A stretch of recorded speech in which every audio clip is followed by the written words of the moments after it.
안녕하세요. 오늘도 시청해주셔서 감사드리고요. 바로 사연 읽어보겠습니다.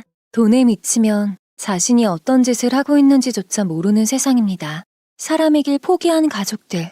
그래도 아직은 살만한 세상이라는 점에 썰려가 사연을 전해드립니다. 안녕하세요. 저는 곧 40이 되는 39 유부녀입니다. 남편은 저보다 5살 위라 44시고요. 저희는 결혼을 늦게 하긴 했지만 서로 챙겨주면서 지금도 알콩달콩 잘 살고 있습니다. 하지만 저희가 아무 탈 없이 장밋빛 길만 걸어온 것은 아니에요. 운 나쁘게도 악독한 시댁 식구들을 만나 지옥을 경험해야 했으니까요. 평생 잊지 못할 소름 끼치는 경험들, 오늘 여러분께 공개해보도록 하겠습니다. 내가 남편한테 이혼당한 건 전부 형님 탓이라고요. 아시겠어요? 저는 남편을 만나기 전까진 살면서 그리 큰 즐거움은 느껴본 적이 없습니다. 사실 전 홀아버지 밑에서 큰 외동딸이에요. 어머니는 제가 어릴 때 돌아가셨죠. 아버지는 제가 큰 부족함 없이 자라도록 열심히 일하셨지만 봉사판 막노동으로 버는 수입이 전부라 우리 모녀는 가난을 인식하며 살아야 했습니다. 그래도 제가 원망을 품고 삐뚤어지지 않은 것은 아버지의 헌신적인 사랑이 있어서였죠. 고등학교 졸업 후에는 전문대에서 요리를 배웠고 대학 나와서는 레스토랑에서 요리를 했습니다.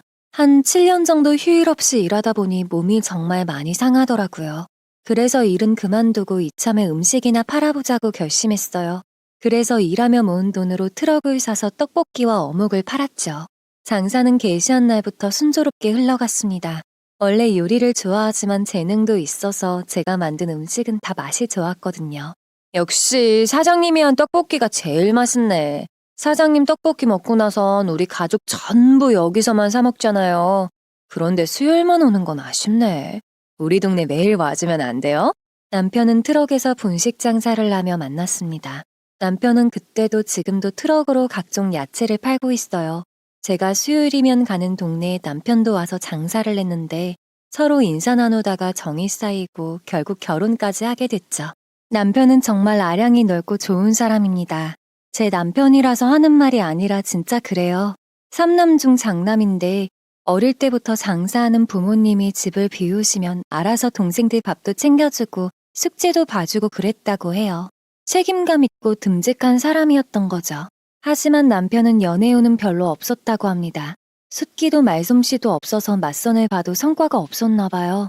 시부모님, 특히 어머님은 남편이 좋은 사람을 만나 가정을 꾸리고 행복하게 살길 간절히 바라셨다고 하셨죠. 하지만 맞선 횟수가 쌓여가도 결혼은커녕 연애 소식도 없고 해서 혼자 살 팔자인가 하셨답니다. 제가 속은 깊고 사람은 참 좋은데 말 주변이 없어도 너무 없어. 그러니 선을 보라고 보내놔도 말 몇 마디 안 하고 온 게 한두 번이 아니었지. 그런데 어쩌겠어. 원래 타고난 성격인걸.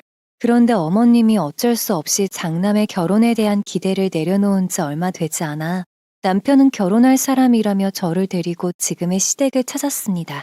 어머님은 그날을 생각하면 지금도 좋아서 웃음이 절로 난다며 명절 때마다 이 이야기를 꺼내곤 하시죠. 장남의 결혼은 어머님뿐 아니라 아버님에게도 매우 반가운 소식이었습니다. 덕분에 두 분은 저를 처음 만난 순간부터 지금까지 굉장히 예뻐해주고 계세요. 노총각으로 평생 살 뻔한 장남과 결혼해서 잘 살아주는 게 고맙다면서요. 나도 말을 안 했다 뿐이지. 그네 걱정에 잠도 못 자고 그랬어. 외로움 많이 타는 애가 평생 혼자 살면 어쩌나 하고 말이야. 근데 네가 턱하니 나타날 줄이야. 누가 알았겠냐? 하지만 시부모님의 사랑을 받는 것은 마냥 좋은 일만은 아니었어요. 그 이유는 바로 제 두 동서 때문이었습니다. 이 둘은 제가 시댁에 오기 전 한참 전에 시집을 왔는데 명절이나 가족 식사 등 가족 모임이 아니더라도 첫째 동서가는 카페에서 종종 만나 수다 떨 정도로 친한 사이였어요. 그러니 제가 새 식구로 들어와도 딱히 반가워할 이유는 없었겠죠. 게다가 둘은 욕심에 질투심도 상당한 성격입니다. 어떻게 하면 아버님께 잘 보여서 용돈이나 더 받을까 생각하느라 바쁜 사람들이에요. 그러니 제가 반갑기는커녕 귀찮은 존재로 느껴질 수밖에 없었을 겁니다. 돌이켜보면 제가 등장하자 아버님이 돌아가시고 난 후 자기들한테 돌아갈 재산이 좀 더 줄어들었다는 게 두 사람 입장에선 꽤 불쾌했겠죠. 형님 오시고 나서는 아버님도 어머님도 형님만 챙기네요. 전에는 제가 첫째라며 살뜰히 챙겨주셨는데 아니 뭐 그렇다고 싫다는 건 아니고요. 그냥 그렇다고요. 이상한 오해는 마세요. 그래서인지 동서둘은 기회만 있으면 저를 깎아내리려고 했습니다. 그 중에서도 첫째 동서가 더 집요했어요. 시댁에 시집온 첫 며느리로 아버님의 사랑을 받았는데 이제는 제가 아버님의 관심을 독차지하고 있었으니까요. 그렇다고 둘째 동서가 괜찮은 사람이란 건 또 아니에요. 둘째는 살살 눈웃음 치면서 사람 속 긁는 이야기를 했는데 어떤 때 보면 첫째 동서보다 둘째가 더 독한 게 아닌가 싶었죠. 트럭에서 장사하는 거 힘들죠. 아무리 장사 잘 된다 해도 상가 빌려서 가게에서 장사하는 것만 못할 거 아니에요. 고생만 하고 돈은 쬐끔 벌고 그런 건 아니죠? 많이들 그럴 거라 생각하는데 트럭 장사가 의외로 괜찮아.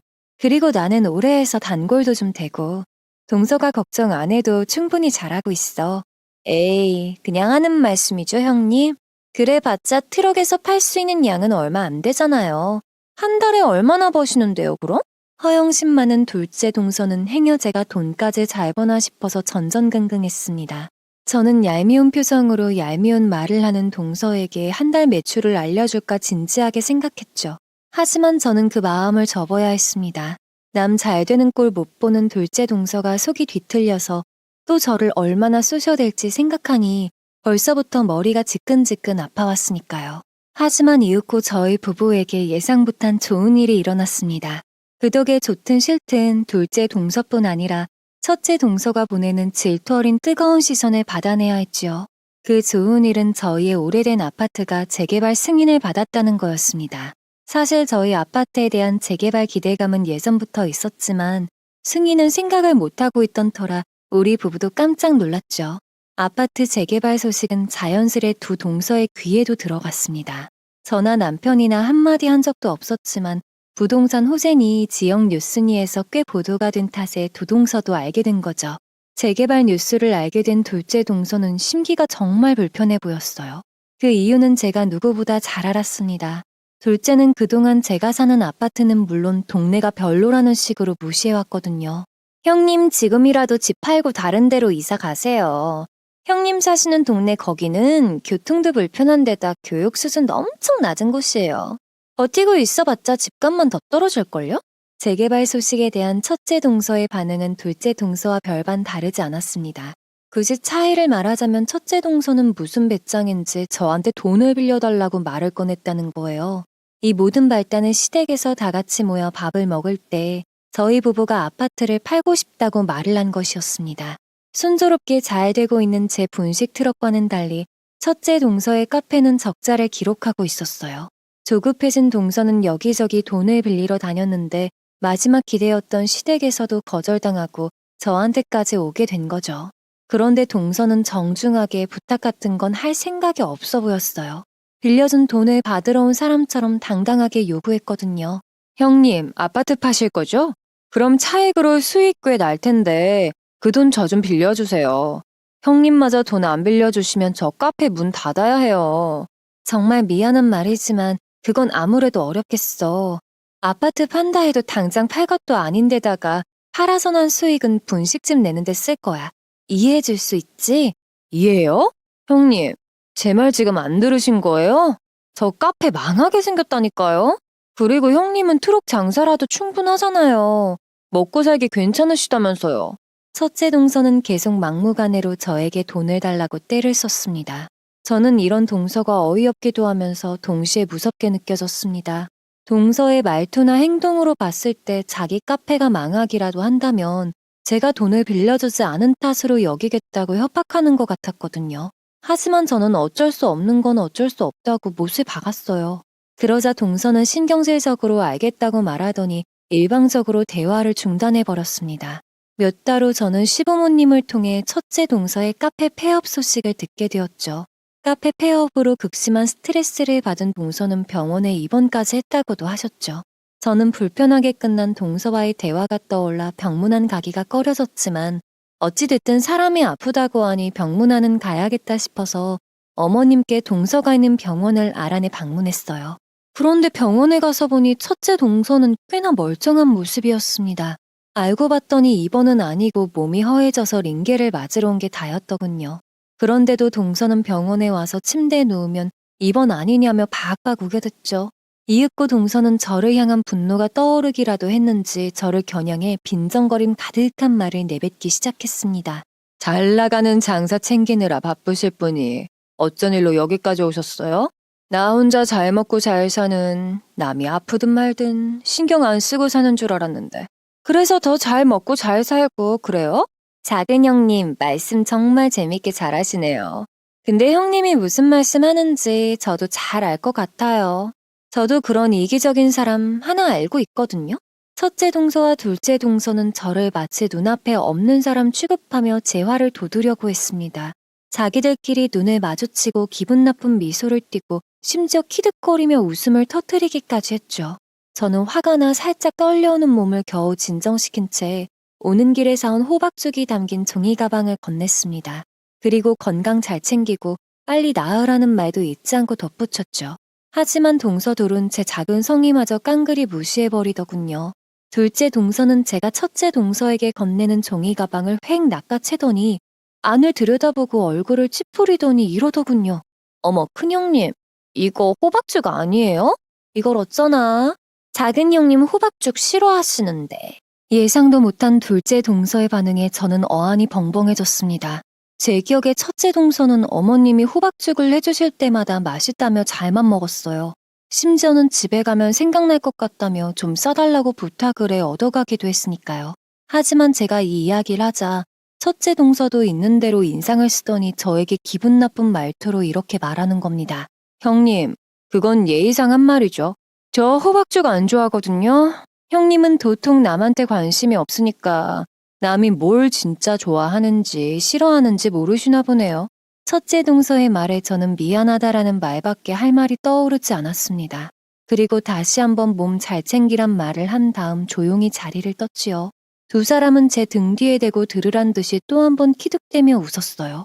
그 웃음소리가 어찌나 날카롭게 제 귓가를 파고들었는지 병원에 나서자마자 눈에서 눈물이 주르륵 흐르더군요. 그로부터 몇 달 후 남편과 저는 얼굴 좀 보자는 어머니의 연락을 받았습니다. 도대체 무슨 일로 부르시는 건지 궁금해서 잔뜩 긴장한 표정으로 시댁으로 들어갔는데 어머님은 우리 부부를 환한 미소로 맞아주셨습니다. 그리고는 별다른 설명도 없이 대뜸 통장 하나를 들이미셨어요. 집 팔아서 가게 내고 싶다고 했지? 집은 팔지 말고 그대로 갖고 있어라. 가게 내는 비용은 이걸로 갖다 써. 1억 좀 안 되는데 너네 갖고 있는 돈이랑 합치면 보증금은 충분히 될 거야. 시어머님은 이렇게 말씀하시며 통장을 남편에게 건네주셨습니다. 뭣도 모르고 얼떨결에 통장을 받았던 남편은 깜짝 놀라 통장을 어머님께 다시 돌려드렸었죠. 이렇게 큰 돈은 받을 수 없다면서요.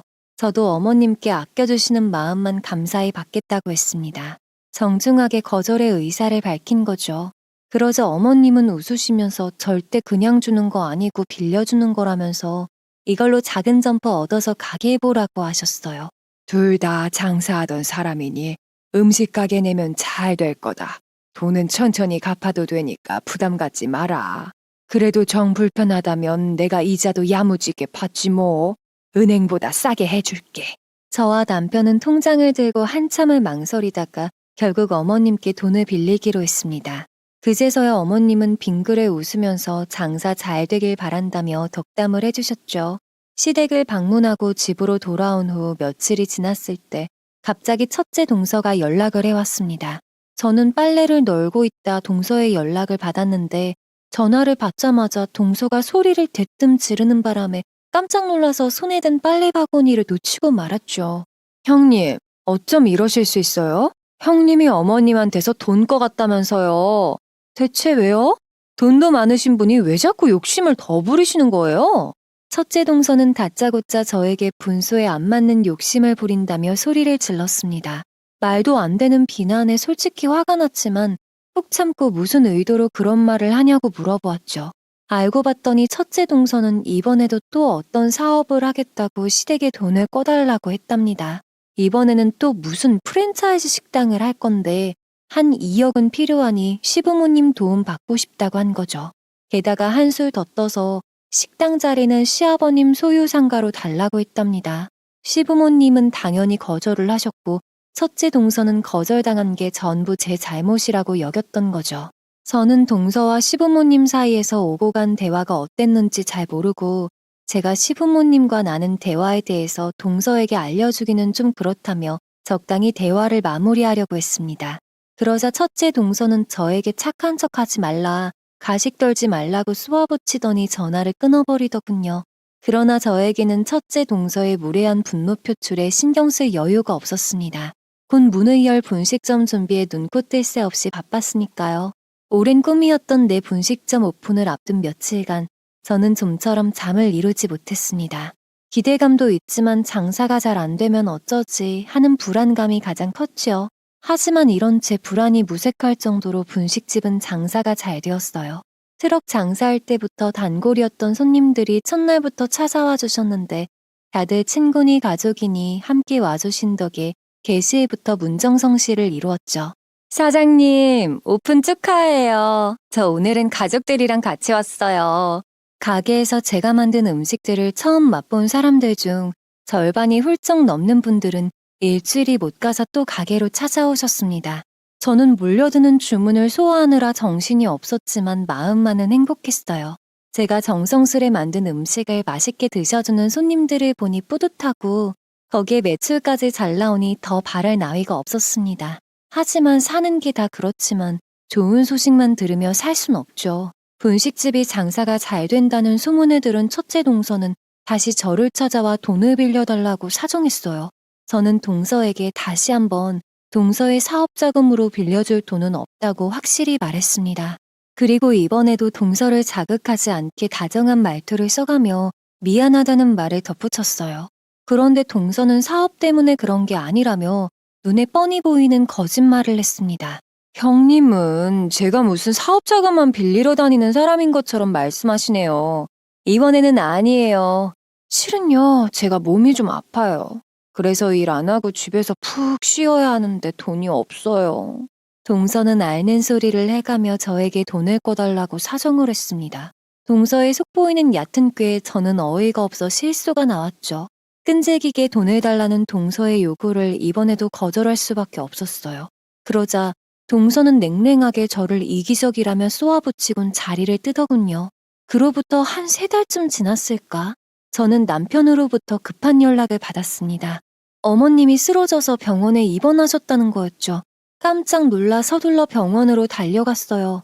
병실에 가보니 두 동서는 이미 한참 전에 와 있었고 어머님은 안정을 찾고 쉬고 계셨습니다. 어머님은 두 동서에게 자기를 돌봐줘서 고맙다며 인사를 하고 계셨죠. 제가 동서들에게 왜 진작 연락하지 않았냐고 묻자 첫째 동서는 어리둥절한 표정을 하더니 이런 말을 하는 겁니다. 그게 무슨 소리예요, 형님. 저 바로 형님한테 연락했잖아요. 우리 통화한 거 기억 안 나세요? 형님 가게 때문에 바빠서 병원 올 시간 없다고 그렇게 말씀하셨잖아요. 무슨 소리야, 동서. 우리가 언제 통화를 했다고 그래? 내 휴대폰에 동서한테 전화한 기록 없는 거 안 보여? 첫째 동서는 당황해서 호흡이 가빠진 저를 그저 멀뚱멀뚱 쳐다보기만 했습니다. 그러더니 무슨 말씀 하시는지 모르겠다는 말을 또 반복했어요. 동서는 저에게 정신이 없어서 전화한 것도 잊은 거냐며 면박을 주었습니다. 그리고 돈 많이 버는 것도 좋지만 가족이 아프면 가족부터 챙기라는 말을 기분 나쁜 말투로 뱉었습니다. 저는 너무 당황한 나머지 한동안 아무 말도 못하고 우두커니 서 있었어요. 겨우 정신을 가다듬고 고개를 돌렸을 때 걱정스런 표정으로 저를 보는 어머님과 눈이 마주쳤죠.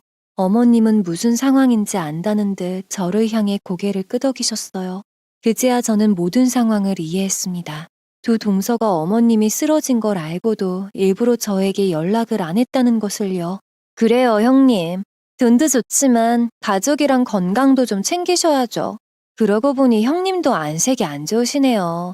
이러다가 형님도 쓰러지시는 거 아니에요? 둘째 동서는 제 당황한 모습을 보는 게 재밌어서 못 참겠다는 듯 자꾸 터져나오는 실수를 참아가며 저를 위로하는 척했어요. 두 동서는 이윽고 가방을 챙기더니 어머님 잘 부탁한다는 말만 남기고 병실을 떠나버렸습니다. 자기들이 할 일은 다 끝났다는 듯이 말이에요. 저는 동서들의 무례한 말 따위는 최대한 빨리 잊어버리기로 했습니다. 곱씹으며 떠올려 봤자 저한테 상처만 될 뿐이니까요. 그리고 아픈 어머님을 돌보는 일이 무엇보다 급선무였습니다. 안 그래도 몸이 안 좋으신 분께 제가 상처받은 티를 내서 걱정 끼쳐드리기 싫었어요. 게다가 어머님은 제가 생각한 것보다 몸이 많이 약해진 상태였습니다. 원래 이틀로 생각했던 입원 일수를 나흘로 늘려야 했어요.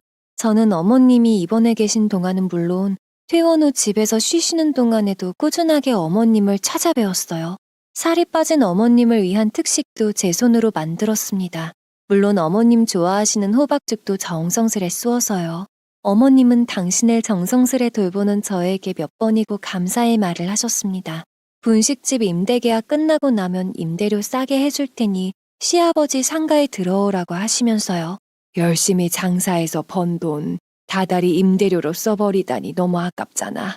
거기 2년 계약 끝나면 우리 상가로 옮겨. 임대료는 내가 엄청 싸게 해줄게. 목이 좋아서 매출은 훨씬 잘 나올 거다. 시어머니의 말에 저는 웃으며 정말 그래도 되냐고 화답했습니다. 제가 웃는 모습을 보자 어머님은 비로소 마음이 놓이셨는지 당연한 거 아니냐고 말씀하셨어요.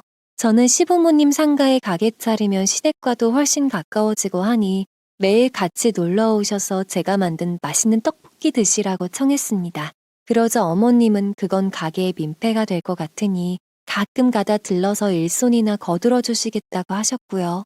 저는 시어머니가 회복하신 후에도 자주 시댁을 찾았습니다. 아무리 어머님 상태가 좋아졌다고는 하지만 나이가 있으셔서 그런지 건강이 예전 같지는 않으셨으니까요. 이런 변화는 누구보다 어머님 본인께서 실감하고 계셨습니다. 어머님은 달이 갈수록 약해지는 자신의 몸을 보며 세월이 야속하다며 한숨을 푹 내쉬곤 했습니다. 그런 어머님을 볼 때마다 마음까지 약해지는 건 아닌가 크게 걱정이 되어 전보다 더 자주 전화도 드리고 찾아뵙게 되었습니다. 하지만 그저 연민이 들어서 시댁을 찾아간 건 아니에요. 요번에 시어머니가 아플 때 곁에서 돌봐드리며 전보다 더 부쩍 정이 든 탓에 될 수 있는 한 어머님이랑 시간을 더 보내고 싶은 마음이 저도 모르게 생겼던 거죠. 어머님은 그만 오라고 하는데도 굳이 시댁에 찾아오는 제가 이뻐 보이셨나 봅니다. 일주일이 멀다 하고 찾아가도 늘 웃는 얼굴로 저를 맞아주셨죠. 아이고, 우리 아가 왔니? 내가 너 온다고 해서 너 좋아하는 삼계탕 해놨다. 어서 들어와라. 추운데 오느라 고생했어. 어머님은 그렇게 자주 찾아뵙는데도 갈 때마다 백년 손님이 온 것처럼 극진하게 대접해 주셨습니다. 삼계탕이며 갈비탕, 잡채 등 생일상에 올라오는 특별식을 늘 해주시는 것으로 모자라 식사가 끝나면 과일도 직접 깎아서 먹여주시기도 했죠. 저는 그런 어머님의 따뜻한 정성이 고마워서 어깨를 주물러 드리곤 했는데 그때마다 어머님은 무뚝뚝한 아들 셋만 기르다가 살가운 딸 같은 며느리랑 노니까 너무 즐겁다며 어린아이처럼 좋아하셨어요. 그런데 어머님과 돈독하게 정을 쌓아가던 어느 날이었어요. 저는 여느 때처럼 가게 오픈을 준비하느라 가게 안을 왔다 갔다 하면서 분주하게 움직이고 있었죠. 그런데 갑자기 가게 문이 벌컥 열리면서 두 사람이 들이닥쳤어요.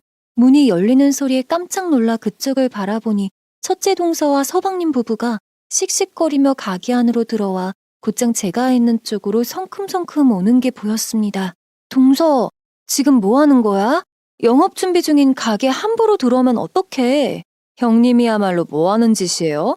아니, 형님이 도대체 어떻게 어머님을 구워 삶았길래 어머님이 형님한테 돈도 대주고 상가도 내주시겠다고 하시냐고요. 빨리 해명 좀 해보시라고요. 동서는 저와 눈이 마주치자마자 대뜸 삿대질을 하며 눈을 부라렸어요. 영업 준비에 여념이 없던 저는 난데없는 동서의 삿대질과 고함 소리에 당황해 그 자리에 얼어붙고 말았죠. 저는 이내 정신을 차리고 그게 무슨 말이냐고 되물었어요. 그러자 서방님이 제 말을 가로채며 이렇게 말하는 겁니다. 형수님, 그렇게 안 봤는데 형수님 진짜 무서운 분이네요. 아니, 어머니가 아프고 마음 약해진 걸 어떻게 그렇게 이용해 먹으시나요? 형수님이 어머니 살살 꼬드겨서 상가 차지한 거 맞잖아요. 첫째 서방님은 저를 향해 도끼 품은 눈빛을 하고 터무니없는 비난을 하더니 끝내 무례하게 혀까지 끌끌 찼습니다. 첫째 동서와 서방님 부부는 저를 마주본 채 나란히 서서 제가 무슨 역겨운 존재인 것 마냥 째려봤어요. 두 사람의 냉혹한 시선에 저는 겁이 나고 두려워 두 손이 벌벌 떨릴 정도였죠. 그런데 두 사람은 제가 겁먹은 것을 알아차렸는지 더욱 날카롭게 쏘아붙였습니다. 형수님 왜 떨고 그러세요? 제가 뭐 형수님한테 못할 말 했나요? 저는 그냥 있는 사실만 말씀드린 거잖아요. 아니면 뭐 형수님 진짜 죄 지은 거 있어서 떠시는 건가요? 내가 이럴 줄 알았어. 둘째 동서가 일러준 그대로네. 형님이 우리 뒤통수 치고 어머님한테 가서 상가 달라고 한 거 맞죠? 그거 들켜서 제발 저려서 지금 떠시는 거잖아요. 첫째 동서의 말을 듣는 순간 저는 이 모든 게 두 동서의 어처구니 없는 원한 때문이란 걸 깨달았습니다. 두 사람은 어떻게든 시댁의 상가를 손에 넣고 싶었는데 시댁에서는 저에게 상가를 내주겠다고 하니 그 화풀이를 저에게 하는 거였죠. 저는 떨리는 손을 겨우 진정시키고 심호흡을 한 후 정중하지만 단호한 말투로 두 사람에게 당장 가게에서 나가라고 말했습니다. 그리고 만약 제 요구대로 당장 나가지 않을 경우 경찰을 불러 끌어내겠다고 했죠. 첫째 서방님은 경찰이란 말을 듣는 순간 움찔하며 겁을 먹더군요. 서방님은 젊었을 때 술에 취해 낯선 사람에게 시비를 걸었다가 합의금을 주고 겨우 고소를 면한 일이 두어 번 있었기 때문입니다. 알았습니다. 알았어요. 나가면 될 거 아니에요. 나 참 어이가 없어서. 방귀 낀 사람이 성질 부린다더니 이게 딱 그 꼴이네. 두 사람이 가게에서 나가는 것을 확인하는 순간 저는 온몸에 힘이 풀려 주저앉듯 의자에 풀썩 앉았어요. 이날 저는 반쯤 정신 나간 상태로 하루를 보냈습니다. 어떻게 주문을 받고 음식을 만들어 내보냈는지 지금도 기억이 가물가물해요. 하지만 확실하게 기억나는 건 이날 저녁 남편에게 첫째 서방님 부부가 찾아왔던 이야기를 했다는 거죠. 두 사람이 가게로 찾아와 건달처럼 행패를 부린 것과 둘째 동서가 중간에 이간질한 것을 아주 자세하게 설명했어요. 남편은 제 이야기가 완전히 끝날 때까지 아무 말 않고 점잖이 잘 들어주었습니다. 하지만 이야기가 진행될수록 화가 너무 많이 난 나머지 견디기 힘들어하는 것 같았어요. 남편은 제가 이야기를 마치자마자 전화기를 들어 두 동생에게 연락을 했습니다.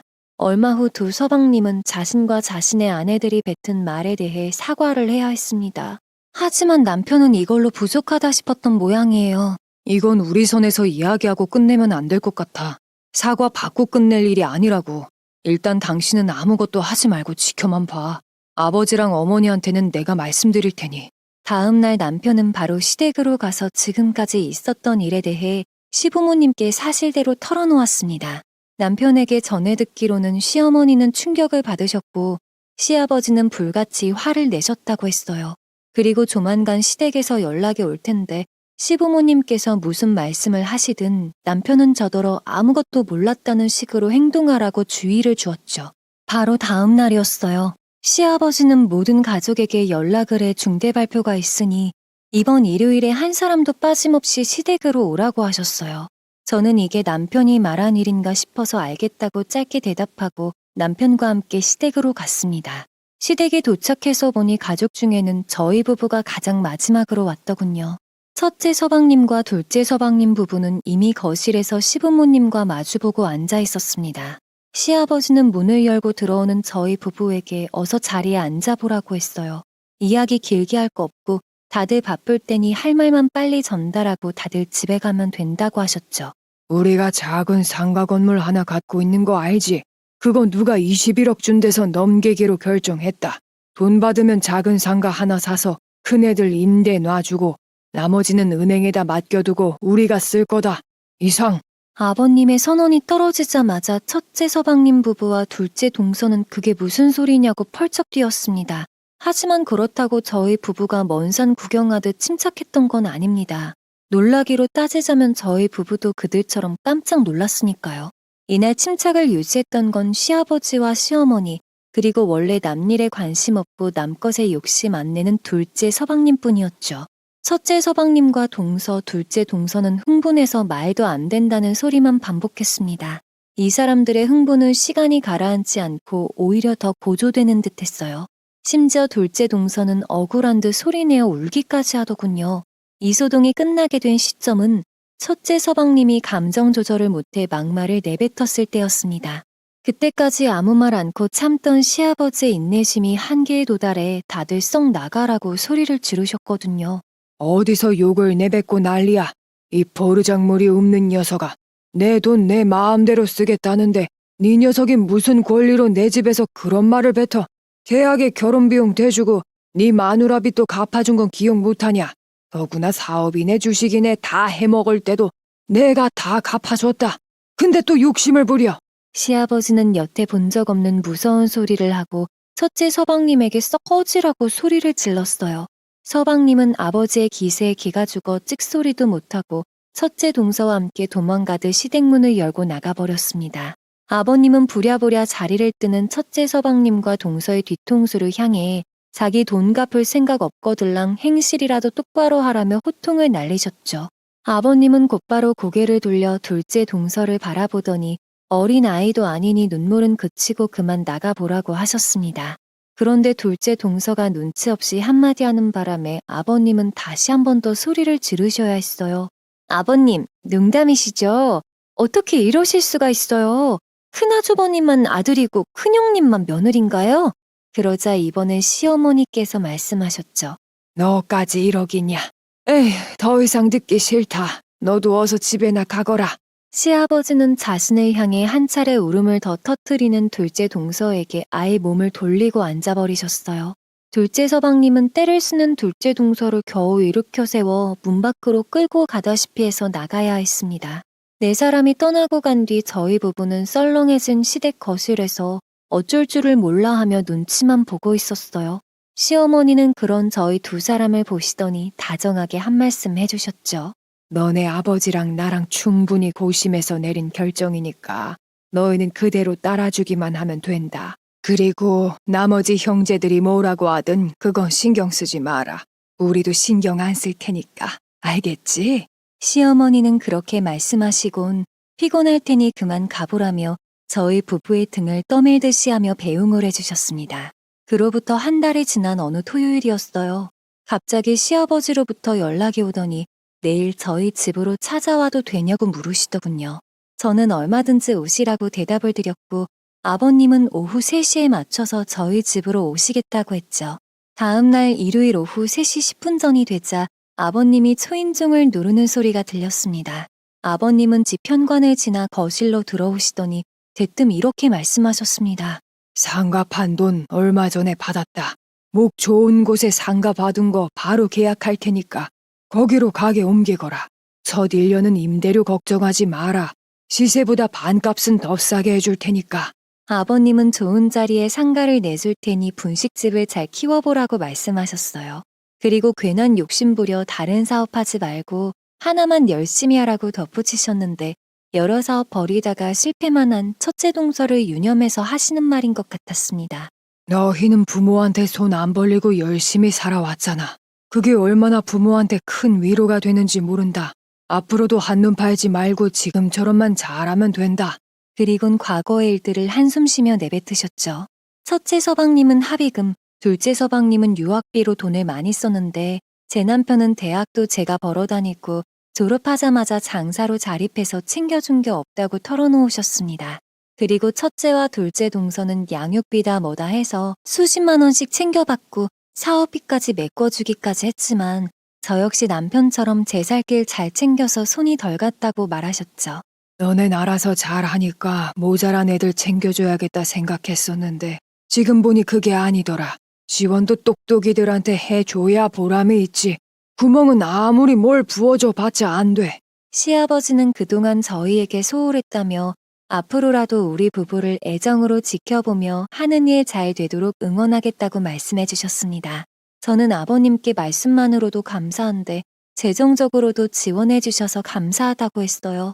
그리고 아버님 성원에 보답하기 위해서라도 힘내서 제가 하는 분식집 대한민국 최고로 키워내보겠다고 약속했죠. 하지만 분식집을 키워보겠다는 소망은 얼마 안 가 난관에 부딪히고 말았습니다. 제가 무슨 실수를 저질러서는 아닙니다. 이번에도 역시나 두 동서와 첫째 서방님 때문이었죠. 아버님의 선언이 있었던 날 이후 셋은 교대로 집요하게 저와 남편에게 연락해 손을 벌렸습니다. 아버님이 보증금 없이 저희에게 상가를 내줄 테니까 지금 가게 보증금 받으면 그걸 자기들한테 빌려달라는 거였죠. 그런데 말이 빌려달라는 거지 여차하면 안 갚을 작정을 하고 있는 듯 했습니다. 자기들 사정이 좀 어려우니 무이자 무기한으로 빌려달라고 아주 당당하게 요구했거든요. 이렇게 세 사람 모두 입을 모아 돈 달라고 칭얼댔지만 그 중에서 가장 심한 건 첫째 동서였습니다. 카페 내면서 대출을 끌어다 썼는데 카페가 망해버렸으니 조바심에 불안감에 난리가 난 거예요. 우리 한 번만 도와주라. 요샌 밥 먹을 돈도 없어서 그래. 앵무새처럼 돈 달라는 말만 반복하는 세 사람에게 남편은 다신 연락하지 말라고 했어요. 보증금은 우리 부부의 돈이니까 우리가 알아서 할 거라고요. 하지만 돈 욕심, 시기심에 눈도 멀고 귀가 막힌 셋은 듣는 척도 하지 않았습니다. 그저 우리를 욕심 많고 자기들 생각만 하는 수전노라고 소리쳤었죠. 저와 남편은 셋의 전화번호를 차단해버렸습니다. 그러자 이 셋은 끝내 저를 찾아와 돈을 달라고 큰 소리쳤어요. 남편은 덩치도 크고 무서우니 상대적으로 약한 저를 택한 거죠. 저는 이들에게 다시는 가게에 오지 말라고 소리쳤어요. 그리고 경찰을 부르겠다는 제 말에 첫째 서방님이 잔뜩 흥분하더니 제 몸을 두 손으로 꽉 붙잡고는 마구 흔들기 시작했습니다. 그러면 내가 겁먹을 줄 알고? 좋아, 어디 부르고 싶으면 불러보시지, 어? 경찰 불러보시라고. 이래주거나 저래주거나 다 같이 죽자고. 서방님 소나기에 붙잡혀 있는 동안 저는 엄청난 공포를 느꼈습니다. 하지만 어찌저찌 힘을 내 저항한 덕분에 서방님의 악위에서 벗어날 수 있었습니다. 저는 곧바로 휴대폰을 들어 112를 눌렀습니다. 경찰은 부른 지 7분 만에 가게에 도착했고요. 저는 출동한 경관에게 상황을 설명했습니다. 경관은 제 이야기를 듣고는 세 사람에게 서로 가줄 것을 요청했어요. 그런데 첫째 서방님 부부는 자기들은 아무 잘못이 없다고 소리를 치는 겁니다. 왜 한쪽 말만 듣고 판단하세요? 저쪽이 모함하는 걸 수도 있잖아요. 아니 무슨 경찰이 일을 이따구로 해? 진짜 경찰 맞아? 어허, 말 조심하시고요. 그리고 금방 들통날 거짓말은 하지 맙시다. CCTV 확인하면 다 밝혀질 것을 더 길게 이야기하지 말고 조용히 서로 같이 가주세요. 이날 세 사람은 경찰서에서 조사를 받아야 했습니다. 조사가 끝난 후 두 동서는 훈방 조치를 받고 귀가했지만 서방님은 제 몸에 손을 댄 탓에 유치장에서 하루를 보내야 했죠. 이 셋의 행각은 곧 남편과 시댁에 알려졌습니다. 남편과 시부모님은 연락을 받은 즉시 달려왔어요. 시부모님은 유치장에 갇힌 서방님에게는 정신 차리라고 한마디를 던지셨지만 두 동서에게는 아무 말 않고 노려보시더니 한숨을 쉬며 혼잣말하듯 탄식을 하셨죠.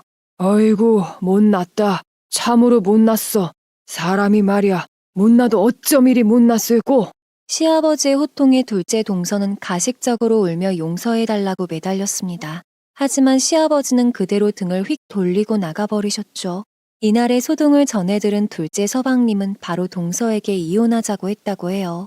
둘째 서방님이 동서를 대신해 저에게 사과하고자 연락을 했다가 일이 이렇게 되었다며 슬쩍 알려주었죠. 이날 이후 저는 며칠간 끙끙 앓아야 했습니다. 긴장으로 인해 스트레스를 너무 많이 받았던 탓이었죠. 결국 2일간 병원 신세를 졌어요. 병원에 있는 동안 여러 검사를 받았지만 다행히 큰 이상은 없었습니다. 스트레스를 많이 받은 것 같으니 며칠 푹 쉬어주라는 게 의사의 조언이었죠. 남편의 적극적인 권유로 전 퇴원 후 일주일간 가게를 비우고 쉬었습니다. 쉬는 동안은 집안일도 거의 손대지 않았어요. 남편이 다 했거든요. 그동안 전 목욕 다니고 혼자 카페에서 쉬면서 마음을 다스렸습니다. 그렇게 며칠 쉬니 요 전날의 충격이 서서히 사라지는 것이 느껴지더군요. 그러던 어느 날 아파트 지하주차장에 차를 세우고 내릴 때였어요. 갑자기 제 등 뒤로 익숙한 고함 소리가 들려왔습니다. 흠칫 놀라 돌아보니 두 동서가 웬 낯선 남자 하나를 대동하고 이쪽으로 다가오고 있었어요. 낯선 남자와 눈이 마주친 순간 제 두 다리가 바들바들 떨리기 시작했습니다. 형님, 저희 피하려고 가게까지 닫으신 거예요? 우리가 무슨 벌레예요? 그리고 잘못을 저질렀으면 사과부터 하셔야죠. 숨는 게 아니라. 두 동서는 저에게 바싹 다가와 화가 잔뜩 난 얼굴을 들이밀었습니다. 그리고는 씩씩대며 저에게 자신들의 파탄난 결혼 생활에 대한 책임을 물으라며 따졌죠. 형님 때문에 저희 남편 동네에서 나쁜 사람이란 딱지 붙어서 얼굴도 못 들고 다닌다고요. 이게 다 형님이 경찰에 허위 신고한 탓이에요. 아시겠어요? 둘은 다짜고짜 저에게 무릎 꿇고 사과하라고 명령했습니다. 하지만 저는 잘못한 게 없으니 사과는 못한다고 버텼어요. 그러자 첫째 동서가 옆에 있던 남자에게 고갯짓을 하더니 저를 봉고에 태우라고 말했어요. 안 되겠다. 차에 태우고 다른 조용한 데 가서 이야기를 해야 말이 좀 통하겠어. 동생, 여기 좀 차에 태워. 남편과 아이들 얼굴이 눈앞에 스쳤습니다. 이대로 가만히 있다간 큰일이 나겠다 싶었던 거죠.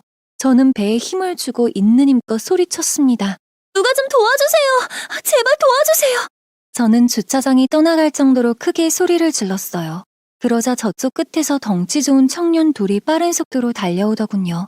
두 청년은 이쪽으로 오자마자 상황을 빠르게 파악하고 동서 옆에 있는 남자를 재빠르게 제압했죠. 당신들 뭐야? 뭔데 여기서 이런 짓거리를 하는 거야? 그 모습을 보고 비로소 정신이 든 저는 얼른 전화기를 꺼내 경찰을 불렀습니다. 그런데 제가 경찰에 신고하는 걸 본 두 동서는 후다닥 뛰어 주차장 입구로 가더니 그대로 달아나 버렸어요. 현장에 도착한 경찰은 두 청년의 이야기를 듣더니 재빠르게 남자의 손에 수갑을 채우고 경찰차에 태웠어요. 그리고 제 진술을 추가적으로 듣더니 무전기로 도망간 두 동서를 찾는 지원 요청을 했습니다. 그렇게 이 둘은 몇 시간 내 잡혔습니다. 미련하게도 둘 다 자기 집에 숨어 있었거든요. 한 달도 채 못 돼 다시 경찰서를 찾아온 시부모님과 남편은 안색이 정말 안 좋아 보였습니다. 오히려 제가 걱정이 되어 이 세 사람을 다독이며 챙겨야 할 정도였어요. 남편은 저를 보자마자 미안하다며 엉엉 울었습니다. 시부모님도 자식을 잘못 키운 죄라며 심하게 자책하셨고요. 미안하다 아가. 내가 자식을 잘못 키워서 네가 2번이나 큰 고생을 했구나. 에휴, 저것들을 내 배로 낳았으니. 시부모님께서 자식 잘못 키운 죄를 운운하는 데는 다 이유가 있었습니다. 그건 주차장에서 저를 끌고 가려 했던 남자가 첫째 서방님이 고용한 친구였기 때문이었어요. 그나마 다행인 건 이 남자가 어리숙한 편이었단 거예요. 만약 정말 악독한 악인이었다면 진작에 나서서 저를 어디론가 끌고 가버렸을 수도 있었겠죠. 이번 일은 저에게 정말 큰 충격이었지만 시부모님은 평생 잊지 못할 수치심을 느끼신 모양이었습니다. 특히 시아버님의 분노가 엄청났어요. 아버님은 저에게 선처 따윈 말라며 못 박으셨어요. 저는 아버님께 그런 염려 마시라고 했습니다. 저 역시 법이 허락하는 한 가장 큰 처벌을 원하고 있었으니까요. 첫째 서방님과 두 동서, 그리고 첫째 서방님의 질 나쁜 친구는 결국 나란히 실형을 선고받고 감옥에 가게 됐습니다. 죄질이 나빴던 만큼 벌금형으로는 부족했던 거죠. 이 네 사람이 실형을 선고받은 데는 무엇보다 저를 구해줬던 두 청년의 힘이 컸습니다. 흔쾌히 경찰서로 가서 긴 시간 동안 진술도 해주고 네 사람이 형을 받는데 필요한 증언을 해주기까지 했으니까요. 두 청년은 갓 고등학교를 졸업한 대학생 새내기였습니다. 이 친구들의 부모님과 만난 자리에서 저희가 사례를 드린다고 하니 어머님들은 손사래를 치셨죠. 아이고 됐어요. 세상 무섭다 해도 당연히 사람으로서 해야 할 행동이었는데요. 신경 쓰지 마세요. 남편이 그런 엄마들을 뒤로 한 채 두 청년에게 필요한 걸 묻자 환하게 미소 지으며 말하더군요. 컴퓨터가 오래돼서요. 사주시면 감사히 쓰겠습니다. 그렇게 저희는 500만 원 정도의 컴퓨터 2대를 학생들에게 사례로 선물했고 추가로 용돈하라고 500만 원을 두 손에 꼭 쥐어주었어요. 우리 부부는 두 학생에게 졸업하고 취업 못하면 언제든지 연락달라고 했습니다. 맛있는 분식 만드는 법도 알려주고 월급도 잘 챙겨주겠다며 말이에요. 이렇게 일이 마무리되자 저는 하루하루에 감사하며 살고 있어요. 아직은 그리 오래되지 않아 이날의 아찔함이 떠오르면 아직 힘들기도 하지만 시간이 좀 더 지나면 괜찮아질 거라 믿고 있습니다. 이제부터는 힘들었던 지난 기억보다는 현재와 앞으로의 미래에 대해 좀 더 집중하고 살려고 해요.